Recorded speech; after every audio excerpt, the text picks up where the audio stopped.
A reforma tributária está aí, trazendo o IBS e a CBS. E junto com eles uma pergunta que muda completamente o jogo para as empresas.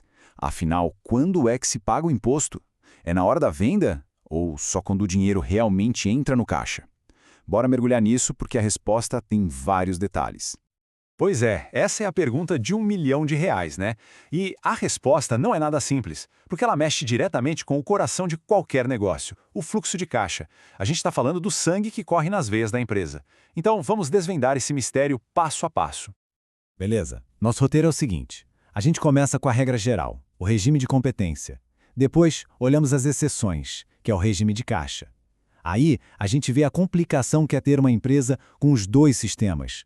A pegadinha dos pagamentos adiantados, o enorme impacto do split payment e, no final, o que tudo isso significa para a nova realidade do caixa das empresas.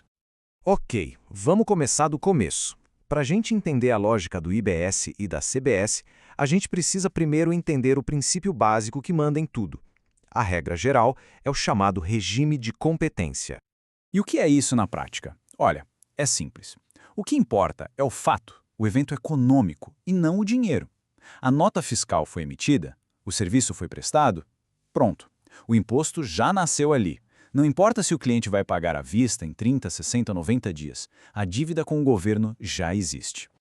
E aqui a gente vê a diferença gritante, né? De um lado, a competência, que olha para o ato da venda, do outro, o regime de caixa, que olha para quando a grana entra.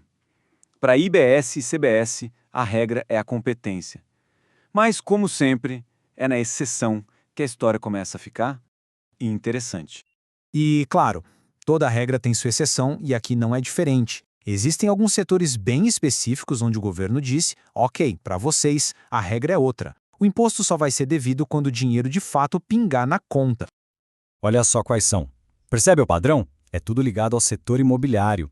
Então, se uma empresa vive de aluguéis, por exemplo, ela só vai pagar o IBS e a CBS sobre esse valor quando o inquilino efetivamente pagar. Agora, se até aqui parecia manejável, é agora que o negócio começa a ficar mais complexo. Porque a questão é, e se uma empresa fizer as duas coisas ao mesmo tempo? Pois é, isso vai exigir muito mais atenção na gestão.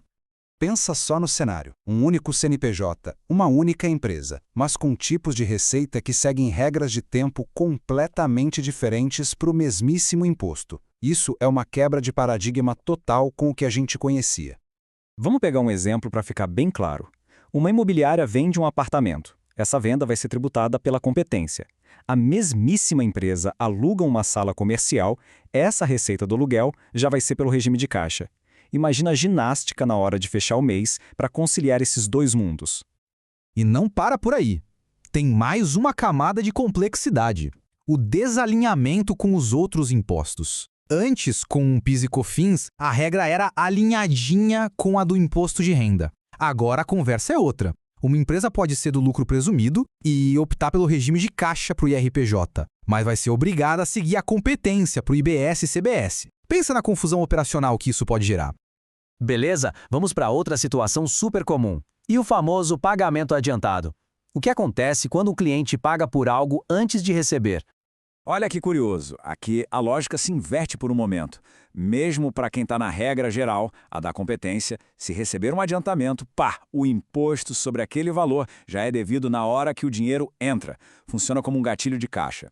Fica claro que o governo quer garantir o dele o quanto antes, né? O acerto de contas final, o ajuste, só acontece lá na frente quando o produto for entregue. Tá, mas aí vem a pergunta. Como o governo vai garantir que tudo isso funcione? Como ele vai fiscalizar na prática? A resposta está numa das maiores novidades da reforma, o tal do split payment. A sacada aqui, do ponto de vista do governo, é genial. Basicamente, ele transforma todo o comprador em um fiscal. Por quê? Porque para uma empresa poder usar o crédito de IBS e CBS de uma compra, ela precisa ter certeza absoluta que o fornecedor pagou o impulso daquela venda. Isso cria um incentivo gigantesco para todo mundo usar um sistema que resolva isso na hora. E na prática, funciona assim, ó. O cliente faz um pagamento, um Pix, de, digamos, R$ 128. O sistema de pagamento que está conversando com a nota fiscal já sabe que daqueles 128, 28 são imposto. O que ele faz? Na mesma hora, ele racha o valor, manda os 28 direto para o cofre do governo e só R$ 100 líquidos caem na conta de quem vendeu. Entende o tamanho do impacto? Uma fatia bem gorda da receita, que pode chegar perto de 1/3 do valor, nem sequer passa pela conta da empresa. Acabou aquela história de usar o dinheiro do imposto como capital de giro até o dia de pagar a guia. Agora, ele é tirado na fonte, na hora do pagamento. E é aqui que a gente chega no ponto central de toda essa conversa. Porque, no fim das contas, não estamos falando só de uma mudancinha contábil, de como se calcula o imposto. O que está em jogo é uma redefinição completa de como o dinheiro circula dentro das empresas. Aquele jeito de gerenciar as finanças que funcionou por anos pode simplesmente não ser mais viável. E as consequências estratégicas são diretas e enormes. As empresas vão precisar reavaliar toda a sua necessidade de capital de giro. Aquela prática de usar o dinheiro do imposto em caixa até o vencimento acabou. Prazos com fornecedores e clientes, tudo isso vai ter que ser renegociado. E prever o fluxo de caixa com precisão deixa de ser algo importante e se torna uma questão de sobrevivência. Então, para fechar, fica a reflexão. Como se prepara uma estratégia de negócios para um mundo onde não se recebe mais 100% do que se fatura? É uma pergunta pesada e quem encontrar a resposta para isso mais rápido, sem dúvida nenhuma, vai sair na frente.